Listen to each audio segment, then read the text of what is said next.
Rock and roll done with style and a sense of humor, and it's a perfect reflection of the personality and the enormous talent of the man who writes as well as performs all of his own songs. Paul and Linda McCartney, his wife and fellow band member, were in London last week to receive a very special recognition. Well, this is great, isn't it? Wow. Great pleasure. On behalf of the Guinness Book of Records, McCartney was officially honored as the most successful musical composer of all times, having written 43 songs that have sold over 1 million copies. He's also now the most successful recording artist, with total sales of over 200 million records. Well, I'm hopeless at these kind of speeches and stuff, so I won't do one except thanks very much, everyone. Thanks, everyone, for coming, and thank you for this. All right, thank you very much. Terrific. Well done. You know, I was surprised. I knew that you had sold a whole lot of records, and a lot of them went gold and platinum and all those other colors that they have in the music business. But I had no idea there were quite so many, and that you were the #1 ever. I mean, it's quite an impressive achievement. It was pretty amazing, because I'd never counted up, you know, and to have them just sort of put it down like that, you are definitely the one who's done it. Oh, it's just flabbergasting. So you can still be motivated by achievements like that?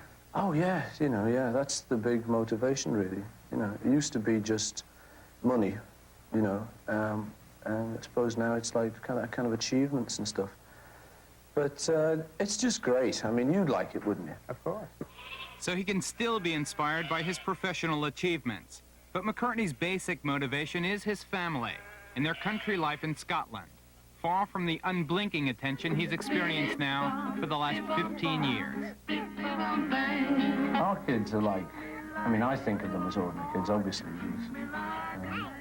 And, you know, they're hams. When the music comes on, they get leaping around and dancing. But it's tempting in a way, because you sort of think, wait a minute, you know, I could send her to dancing school, or, that one would make a good recorder player or something.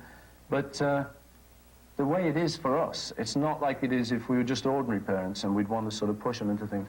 If we push them into stuff, we know they'll get there, kind of thing, and it might be false.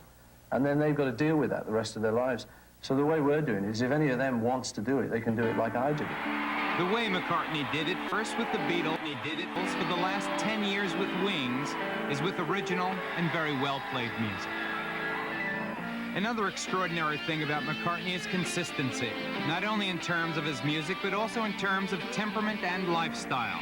He's never come close to self-destructing. I just finished a really extensive investigation into Elvis Presley's last years. And, you know, we really established that he, like so many others, Keith Moon, I mean, you can go on forever, you know this as well as I, better, died from an overdose of prescription medicine that he'd been taking over the years from doctors who would give him anything.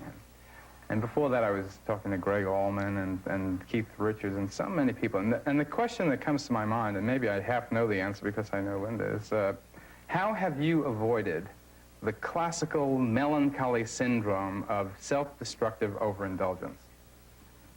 I never used to take a lot of pills when people were taking pills, and they'd always say, what are you on? You know, and I'd be, yay, up there with them. So I never used to do it that much. And I suppose when we got married, kind of, we're a bit sort of against that, sort of an aspirin for a headache and an aspirin for waking up in the sleep. We don't take sleeping pills and stuff, you know. And we sleep okay. I've just been never into all of that, you know. A little bit here and there and stuff, but kind of really keeping my eye on it, and like anyone would with drink or something, you know. I kind of know the dangers of it, and I don't overindulge that much. I suppose that's all it is, you know, just same as anyone else who isn't into it. That's a question of discipline. And how do you manage it when It just frightens me. I mean, you know, I just wouldn't ever like to get into that, because I know I'd be done in. McCartney's fantasies are woven from and around his music. Despite a relatively modest lifestyle, the McCartneys are enormously wealthy people. Aside from the millions Paul has earned as a singer and songwriter, he also owns the publishing rights to hundreds of other songs as well. In the last 5 years, his company has become the largest independent music publisher in the world, with an estimated worth of somewhere between $80 and $120 million. Are you ever embarrassed by your wealth, your great success? Yes, occasionally, because I come from a council estate. and A council or? estate, like council houses. Not poor people, but not well off. You didn't own your own house. Housing. Public housing. Right. Where a lot of people all live together and stuff. So I'm from there, and my family never had any money. So to have money, yeah, I'm not born to it at all. So whenever anyone says, "Meh, you got too much money, yeah, you should pay, or you could give it all away or something," you know, that can make me feel a bit embarrassed, you know, because I don't really know what to say to them. Except, well, look, you know, I didn't rip anyone off to get it, and please let me have it, and I do some good things, and, you know, that's my only refuge. But it does a bit embarrass me, yeah, because I suppose because I'm not used to it, and I haven't got that kind of... But I don't mind. I mean, it only embarrasses me a bit. I certainly wouldn't give up because of the embarrassment. But it does a little bit embarrass me just because of where I'm from. You know, I was coming over and reading some of the clips in the British newspapers, and here they've known you even longer than we all have in the good old US of A. And despite the fact that you have received 17 gold albums for Wings and another one with Billy Preston, they still, the adjective used to describe you is still ex-Beatle, former Beatle, Paul McCartney of the Beatles. Oh, yeah, but I think that will go on forever. What really happened between you and John? The group broke up. It wasn't particularly between me and John, it was just between all of the group. I mean, you know, we started off as lads from Liverpool and all got together, as you know, probably. I read my history. We had a great success and kind of all enjoyed doing it. And in the end, though, we were always, if we argued, we'd always argue about music or something like that. It would never be a really sort of big argument. Pretty much everything was taken care of in confidence and stuff. But I think the crunch came when what we started to argue about was business, the Apple business.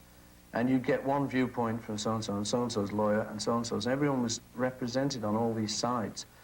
And I think that just when the game changed to a money game instead of a music game, it was one we didn't have a framework to exist in. This is my theory, anyway. I think we were not out of our depth, but it was a new game. And it got nasty. It got very nasty, and people were saying, well, if you're going to do that, I'm going to do this. And there was a lot of playing around the back. It was just like your classic business maneuvers and everything. And lots of things went down, and I think everyone sort of hurt each other sufficiently to just say, well, sod it all, we're going to break up here. Are there any circumstances under which you and the family... I suppose if the Beatles, all the other three, were really wild, keen to do it, and it looked like a real great thing to go and do, then there's like a real slim chance that I'd kind of say, yeah, okay. What is left for you now, then? Everything.